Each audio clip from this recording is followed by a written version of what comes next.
night, humanity undergoes the same profound transformation.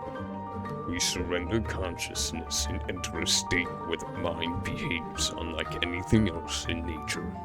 In this state, time stretches and bends. Logic becomes optional. Memories scramble themselves into impossible combinations. And yet, within this nightly chaos, there is a persistent sensation that dreams feel real, as though they are rooted in something deeply familiar. Welcome to the first ever episode of the sub-channel on the With a Grain of Salt podcast, the SaltMound. And over here, you can expect to see some solo content from me, bringing over some of my own special guests, talking about certain topics, whether it be over history, whether it be over gaming, whether it be over a show. You've got a lot to expect here. There's a big long list that we can do here. So anything that you guys have recommended that you want me to check out, leave down in the comments, and that could be the next episode. But today I wanted to go about something that I have been working on since, I guess, I started the With a Grain of Salt podcast, and I wanted to use it as an episode over there, but I was a little greedy boy, and I've been holding on to it, still working on it, making it bigger and better. But as the first episode, I thought we would kind of dig deep and really get into something that I think is also very conspiratorial. And I think it was a very interesting topic in the first place, and that is, what if dreams weren't just dreams? Obviously, already that's a big question that has been theorized among many, where it could be, past lives, reincarnations, the afterlife, previous selves. That's a big one. Previous selves, that's a big one that I've heard. Don't forget to check out the links down below. Don't forget to check out the main channel, where you'll get your weekly Wednesday episodes.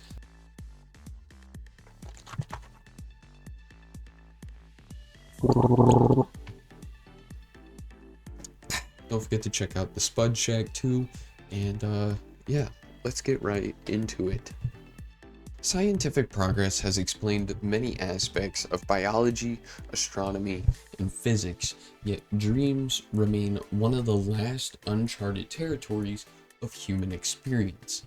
The dominant theories describe dreams as random neurological noise or emotional recycling, but neither fully captures the organized, structured, and often historically rich content of the dreams many people report.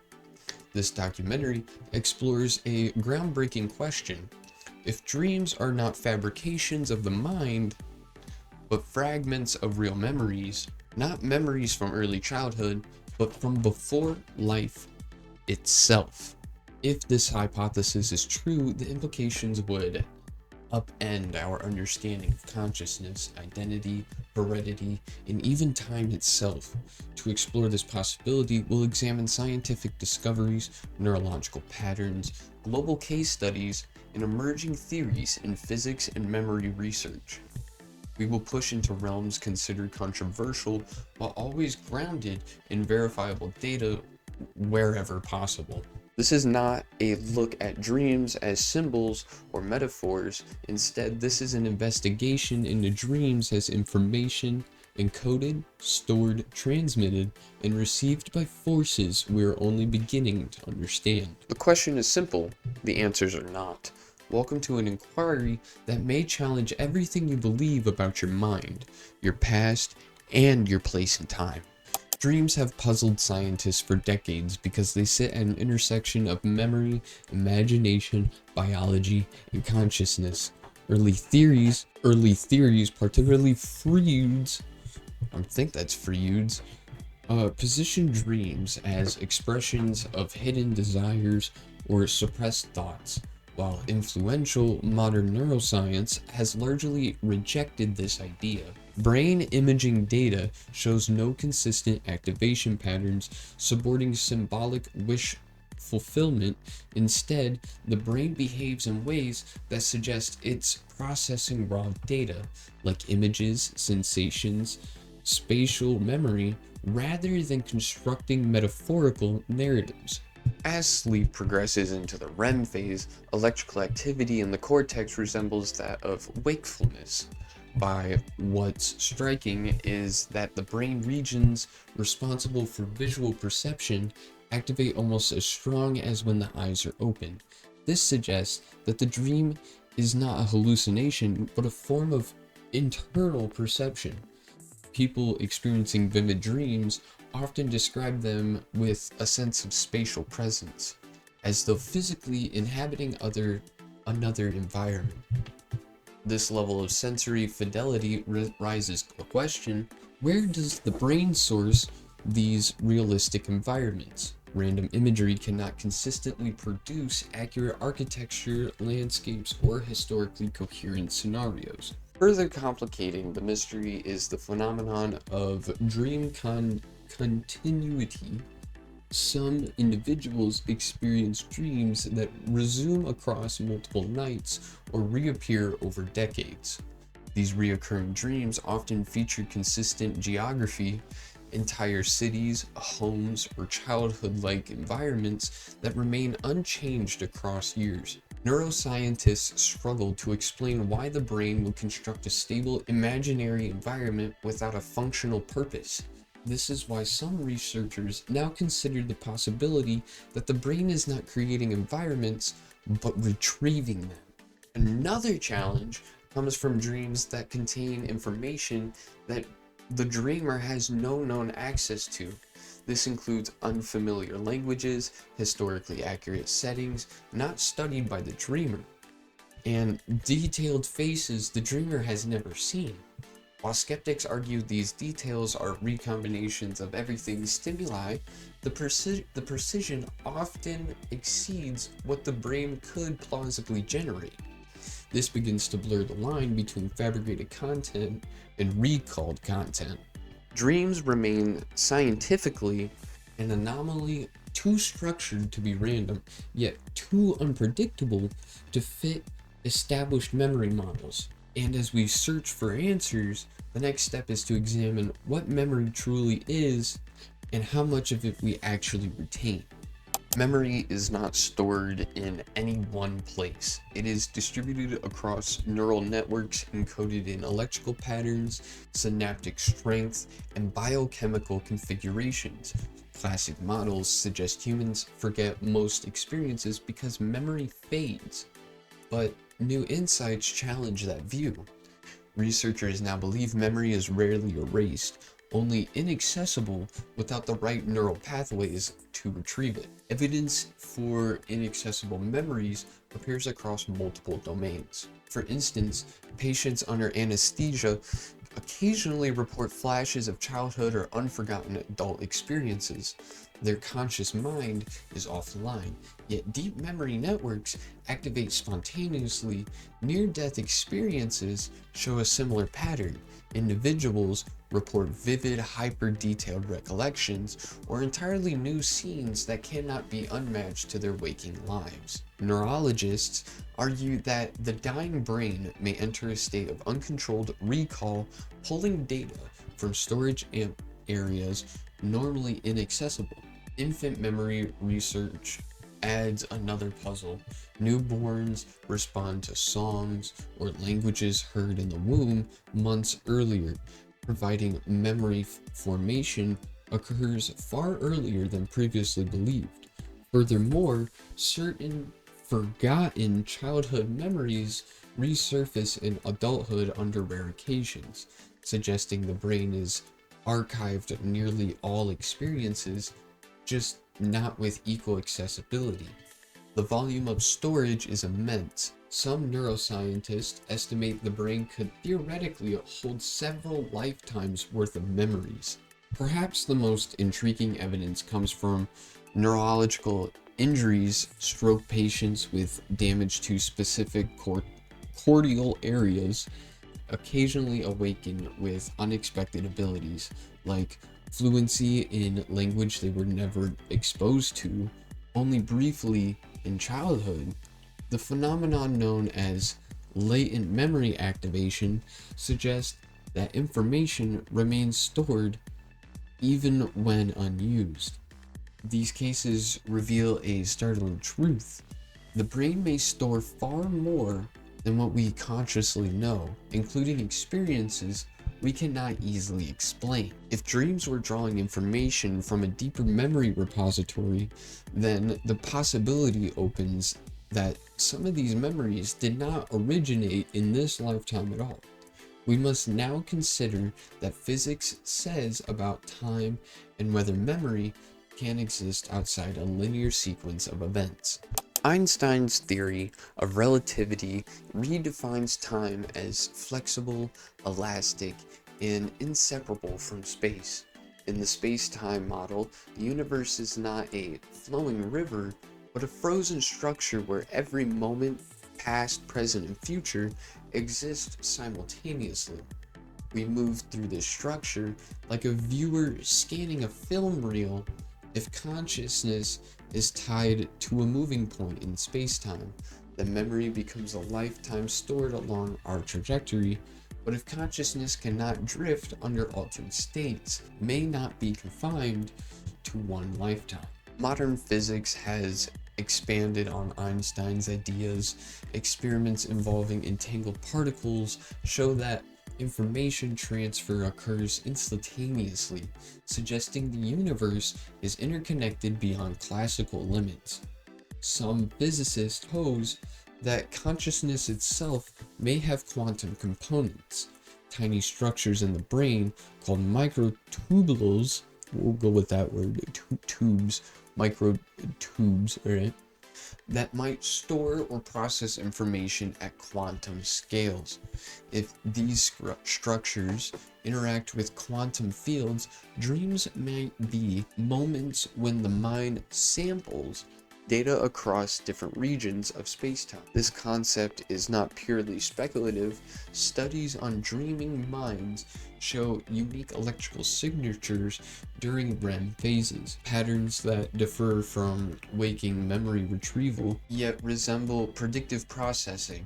It's as though the brain is navigating multiple timelines or simulating reality using data it shows, not logically processes. It is though the brain is navigating multiple timelines or simulating reality using data it should not logically process. Theorists argue that if consciousness can briefly detain from the linear illusion of time during sleep, then dreams may represent encounters with memory fragments outside of our own timeline. Time dilation provides further intrigue.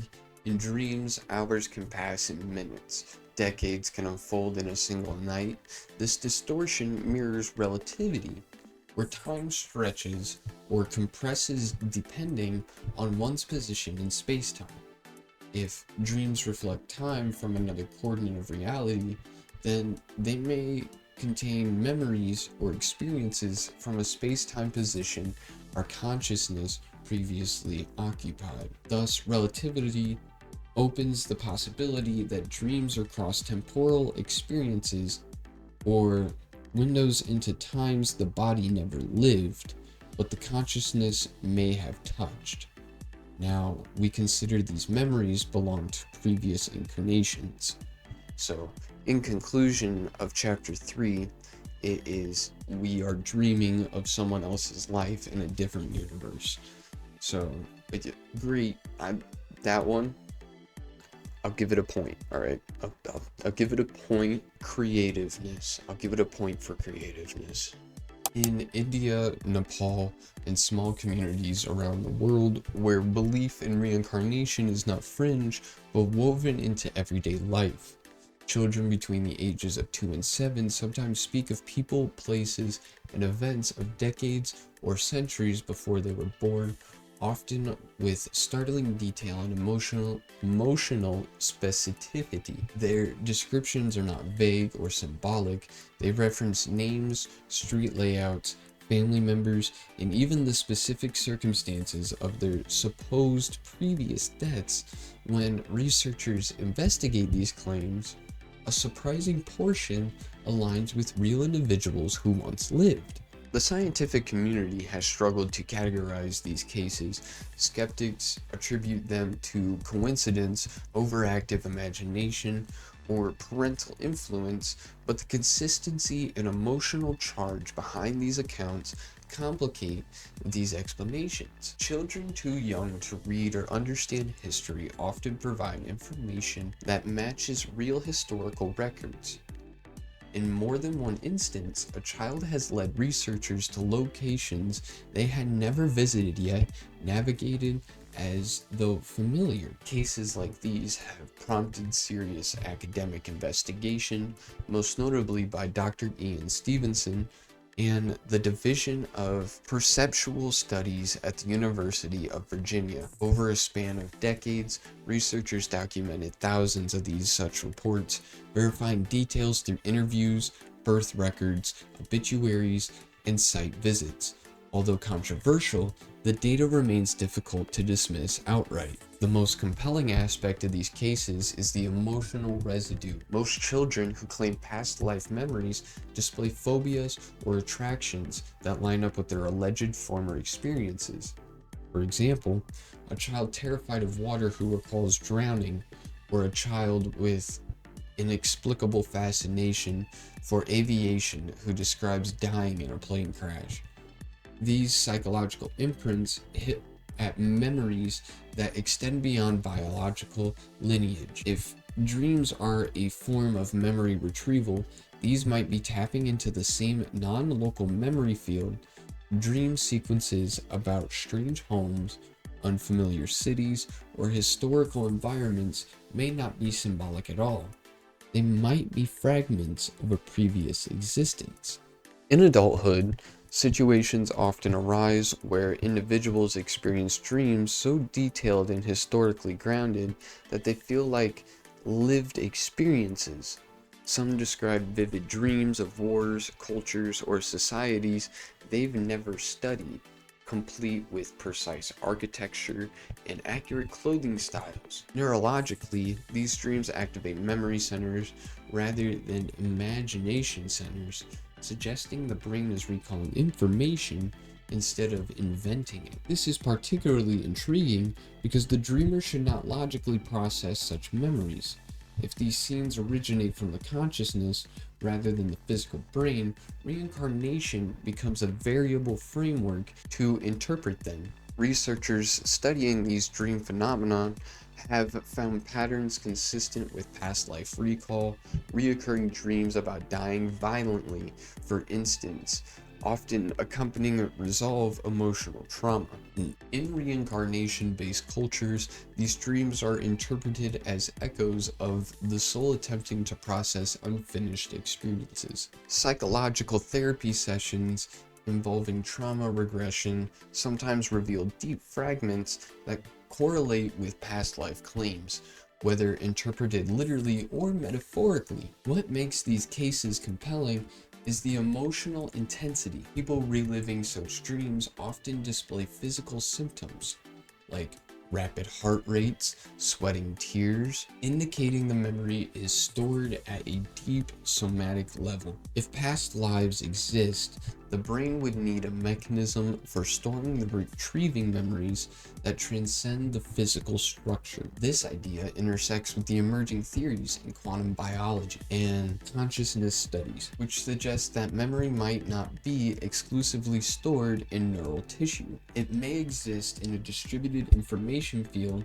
or what some theorists call non-local consciousness. Dreams could be the interface through which the human brain accesses this field. When the logical and sensory centers of the waking mind are offline, the brain may gain access to a deeper archive, one that includes more than the present lifetime. The past life theory doesn't claim to have definite proof, but the accumulation of verified cases, emotional consistency, and neurological patterns invite serious consideration.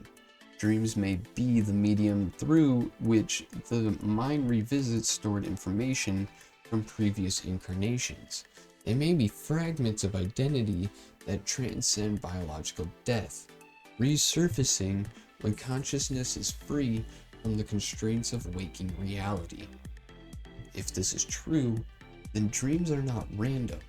They are autobiographical episodes from longer continuum of selves. To understand whether dreams could be past memories, we first need to understand what memory actually is, not just in the everyday sense of recalling a phone number or remembering a childhood event, but the deeper biological machinery that encodes human experience. Inside the skull, 86 billion neurons shape, reinforce, and rewrite the very things we call our lives. And as strange as it sounds, neuroscientists still don't fully understand how memory works. They know the structures involved, the hippocampus, amygdala, and neocortex. I probably butchered those names, so I'm going to put them right here.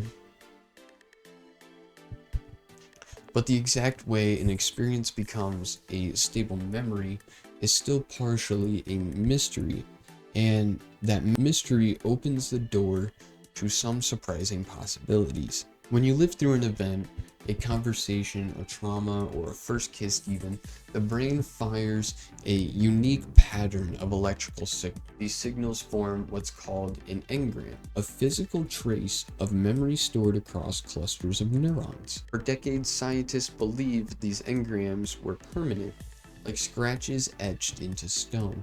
But modern neuroscience shows that memories are not static at all.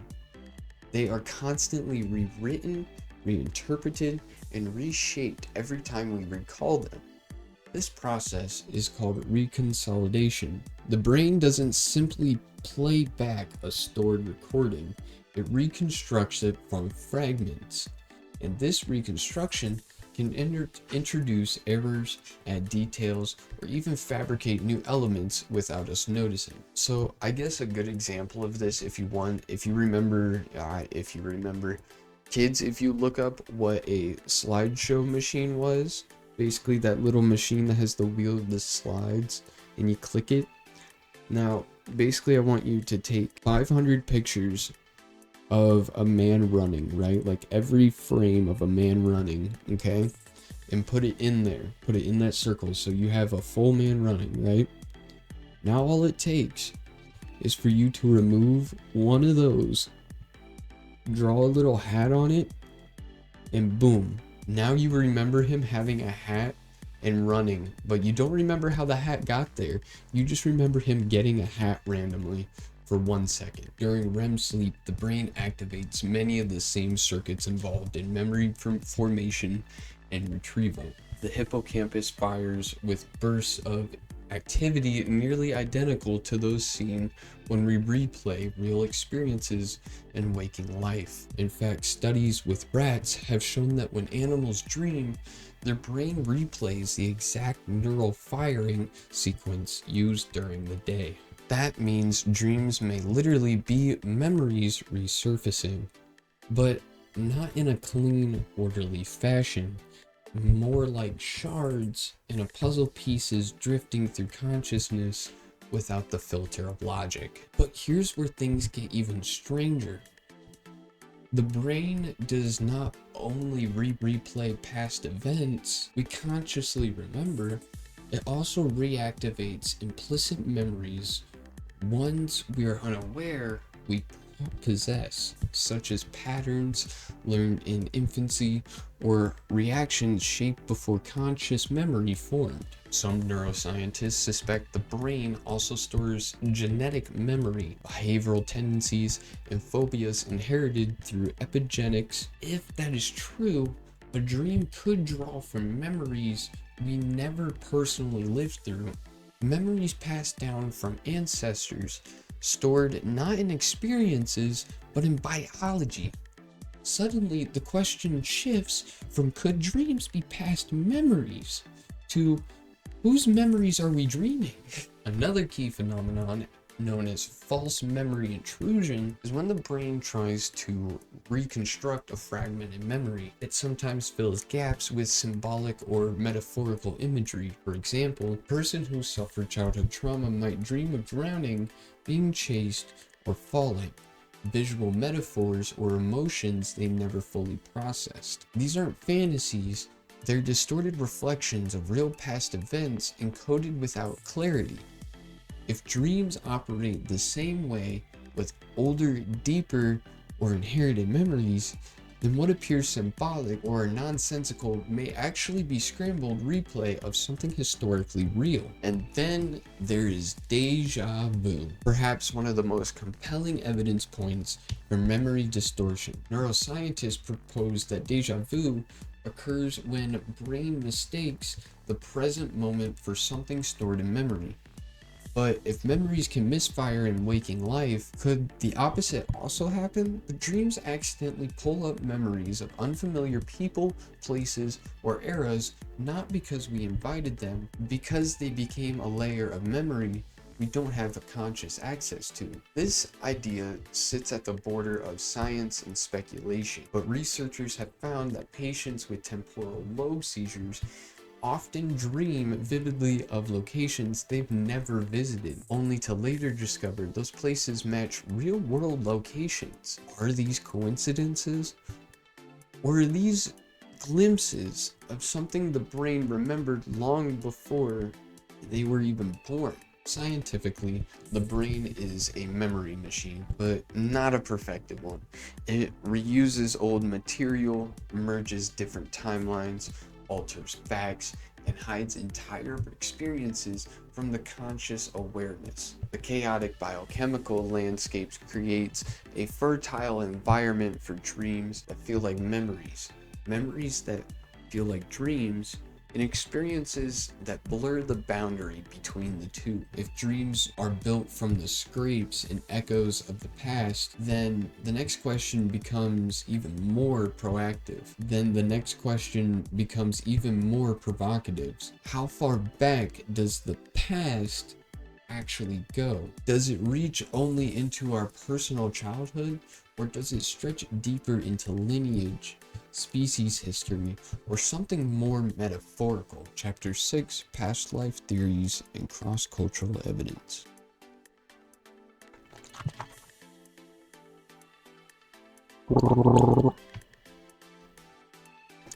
If dreams truly contain memories, the next question becomes far more controversial. Memories from when? From our childhood? Our infancy? Our genres? Or something even older? Something from previous lives? Across human history, the idea of past lives has existed far longer than modern science. Nearly every ancient culture, from India to Greece to the indigenous tribes of North America, believe consciousness does not end at death. It continues, transitions, or becomes reborn into a new form. While modern Western science has traditionally dismissed reincarnation as mythology, a growing body of psychological and anthropological evidence has forced researchers to look again, and some of this evidence comes from dreams. Dreams that appear not symbolic or random, but historically precise. One of the earliest written descriptions of past life memory appears in the Hindu Upanishads, where dreams are described as the movements of the soul wandering among former dwellings. Buddhism takes this further, claiming the subconscious stores echoes of the past existence, activating during sleep. In ancient China, Taoist texts refer to dreams as traveling beyond the body, revisiting experiences across multiple lifetimes. Even the ancient Greeks believed dreams were transmissions from the psyche's deeper layers, not from gods, but from memories buried beyond a single human lifespan. These weren't fringe beliefs. For thousands of years, they were accepted as a fundamental truth of human existence. But what about modern evidence? One of the most comprehensive collections of potential past life memories comes from the late psychiatrist Dr. Ian Stevenson of the University of Virginia. Over 40 years, Stevenson documented over 1,500 cases of children claiming memories of previous lives. Many of these children describe names, towns, and historical details they should not have been able to know. Some recognized former families, recalled specific locations, or displayed phobias matching the cause of death described in their claimed prior life. Even more startling, many children experience reoccurring dreams of events supposedly from the previous existence. Dreams so detailed, they included landscapes, dialects, and architectural features later found to be accurate. Another notable case involved a child in India who repeatedly dreamed of drowning near a village and he claimed to have lived in before. The child described the riverbank layout, the trees, the exact shape of a broken stone wall, and then even a small shrine positioned near the water. When the researchers investigated, they found a place existed exactly as described. The child's dreams are not symbolic. They are topographical recollections. Another child in Lebanon repeatedly dreamed of being shot in the chest. He later developed an unusual birthmark in the exact same location. His dreams eventually led investigators to a man who'd been killed years prior by a gunshot in that exact spot. These cases do not provide reincarnation, but they raise a question science has not fully addressed.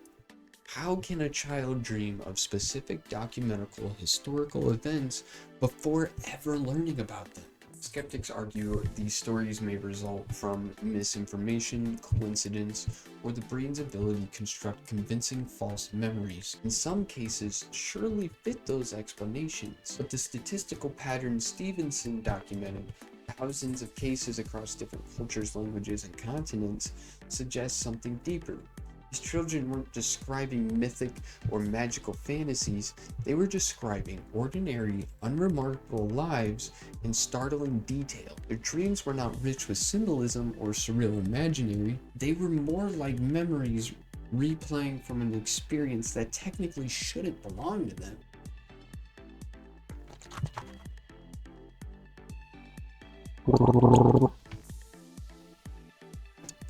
Cultural anthropologists have discovered several patterns among indigenous communities.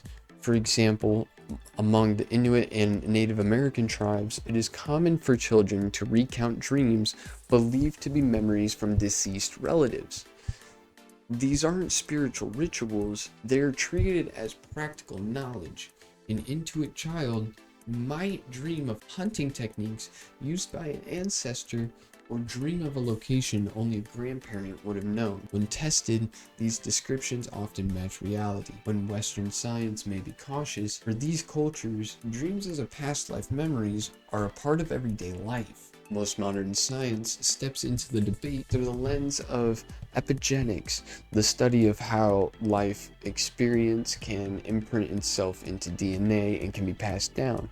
Trauma, fear responses, and even certain learned behaviors have been shown to carry across generations. A 2013 study famously demonstrated that mice conditioned to fear a specific smell product produce offspring who also feared that smell, despite never encountering it before. If trauma or memory-like responses can be biologically inherited, then dreams replaying ancestral experiences suddenly become plausible. A dream of drowning might reflect a grandparent's traumatic experience encoded into the genes. But there are other stranger theories too. Some physicists suppose consciousness itself could be a fundamental property of the universe, not produced by the brain, but accessed by it. Under this model, memories might not belong to the individuals at all. Instead, they might exist in a shared field of information. Dreams could then act as an accidental tuning errors, where the brain momentarily connects to experiences not from this timeline, but from someone else entirely. This idea remains speculative, but a handful of unexplained dream cases where individuals describe past eras with impossible accuracy. From reincarnation accounts to genetic memory to cultural continuity, the question of whether dreams contain past memories no longer sits in the realm of myth. Instead, it occupies an uncertain middle ground, part science, part mystery, part evidence, and part speculation.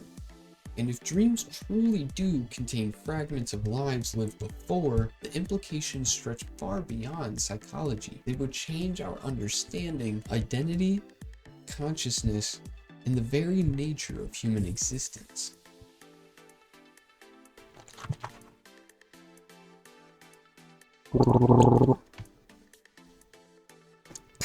To investigate whether dreams could contain memories from another time, we must confront a more fundamental question. What is time? In everyday life, time feels linear. Seconds become minutes, minutes become hours, and the past remains behind us. But according to the laws of physics, particularly Einstein's relativity, time is not a straight line. It bends, stretches, and can even loop depending on gravity and motion. This means the past, present, and future may not be entirely separate. They may coexist. Einstein once wrote that the distinction between past, present, and future is only a stubbornly persistent illusion. In relativity, every moment has ever existed is still there. In space-time, like the frames of a film, the universe contains every event in a static block. When simply moved through the frames in a block universe, consciousness is like a spotlight scanning through these moments already written. If this is true, then dreams, states of which the brain's sensory filters shut down, could theoretically tap into the earlier frames of the universal film, not by magic, but because the brain is physical system interacting with other parts of space-time. Quantum mechanics make the picture even stronger. At microscopic scales, particles do not behave like fixed objects, but like probabilities spread across time. Some interpretations, such as transactional interpretation, even suggest waves move backward through time. If atomic processes can run in reverse, then neurological activity built from these particles might occasionally misfire in a way that samples information not from the present moment, but from another point in space-time. In other words, dreaming could be a quantum error. Another theory known as retrocausality suggests the future can influence the past under certain quantum conditions.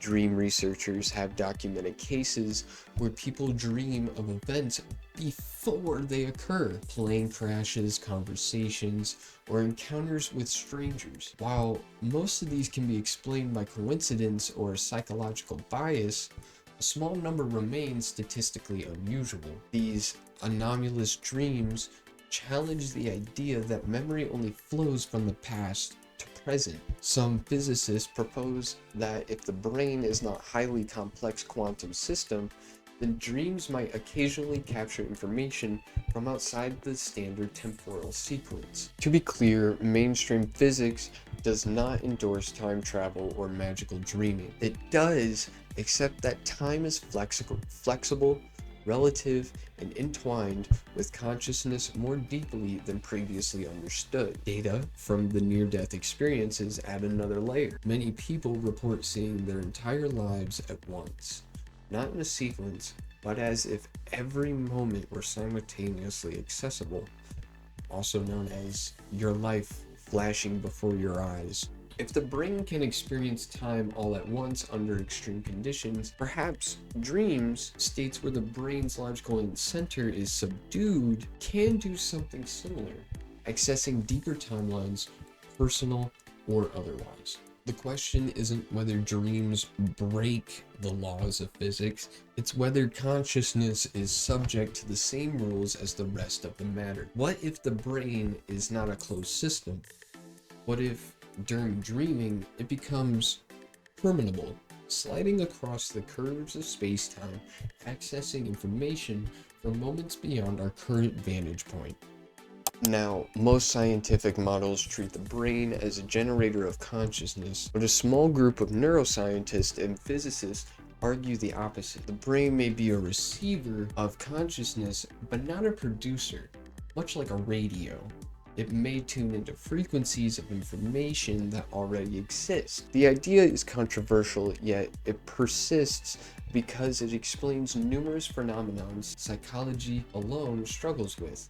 Deja vu, substant abilities, near-death experiences, and dreams that contain precise historical or factual details. One of the most intriguing pieces of evidence comes from studies on patients with brain damage. Some individuals who lost large portions of the cortex still maintain normal memory and personality. In extreme cases, though, individuals missing most of their own brain volume continue functioning with intact long-term memory. This challenges the idea that memories are stored solely in neurons. If memory were bound strictly to brain tissue, such individuals will lose nearly all personal history. But they don't. Something else may be storing or receiving memory. Something outside the brain's physical structure. Another line of evidence comes from acquired savant syndrome, where ordinary individuals develop extraordinary skills after brain injury.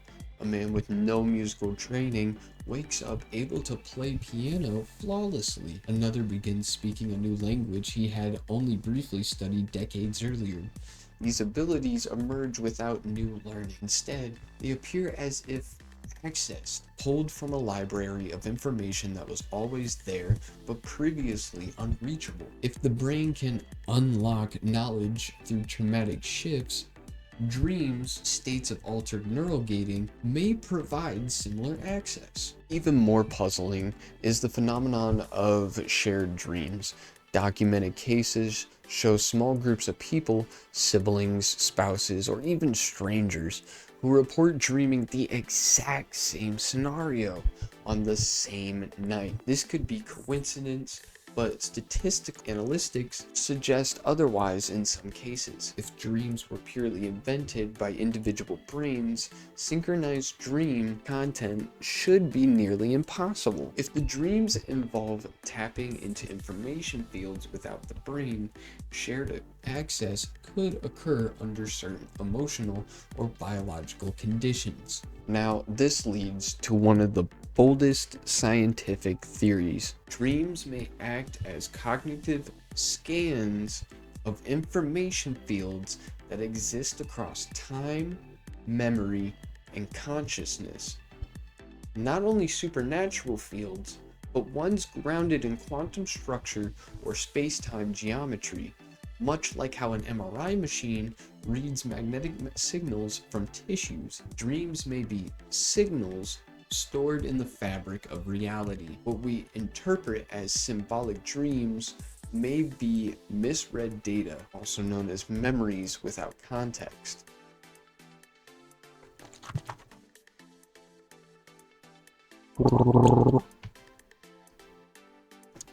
Throughout history, there exist thousands of reported dreams that appear to contain information the dreamer shouldn't logically know. While the vast majority can be dismissed as conscious or retroactive interpretation, a small subset presents significant anomalies. In 1978, an American woman repeatedly dreamed of a European city she had never visited. She described architectural features, street names, and a specific clock tower overlooking a river. Decades later, she traveled to Prague and immediately recognized location of her dreams. She navigated the streets flawlessly. Investigators found no evidence she had been exposed to images of the city beforehand. The dreams were not metaphorical, they were cartographic memories. In another case, a man dreamed of being a medieval blacksmith in vivid detail. The tools, techniques, and forging process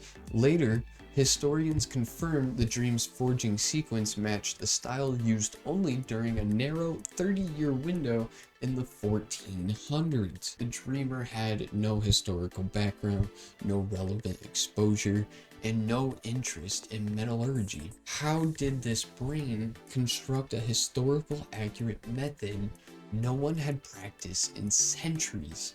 Such cases do not provide reincarnation, genetic memory, or quantum access to the past, but they challenge the assumption that dreams are purely internal psychological phenomenon. If dreams can include past memories, personal, ancestral, or historical, then the boundary between dream and reality becomes porous. Neuroscience already acknowledges that memory is not an accurate recorder of events. It is reconstructive, fragile, and malleable. Dreams may be part of that reconstruction engine, blending timelines and emotional layers into a single experience. The question becomes, when a dream feels real, what makes it different from reality? During REM sleep, the brain's prefrontal cortex, the region responsible for logic and critical thinking, goes offline. Meanwhile, sensory areas activate at nearly waking levels. The brain is, in many ways, always awake inside the dream.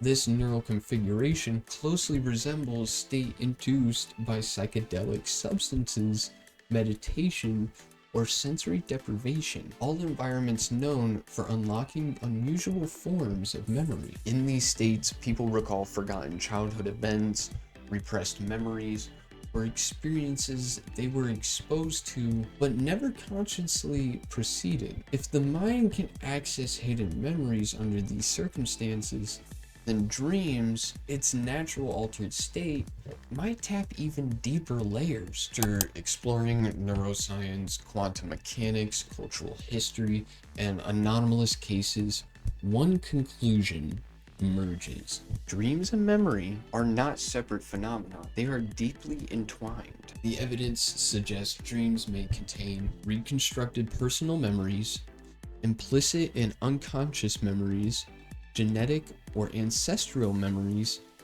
cultural inherited narratives, possibly even memories embedded in space-time itself. Dreams may be more than stories the brain invents. They could be windows, messy, distorted, symbolic windows, into layers of reality we don't consciously access while awake. We may never prone whether dreams contain memories from past lives or past centuries. But the question itself reshapes how we think about consciousness. It forces us to consider that the human mind may not be confined to one lifetime, one identity, or even one timeline. And if that's true, then each night when we close our eyes, we are not simply resting, we are traveling through memory, through history, and perhaps through something much deeper. Thank you all for joining me on episode 1 of the SaltMound.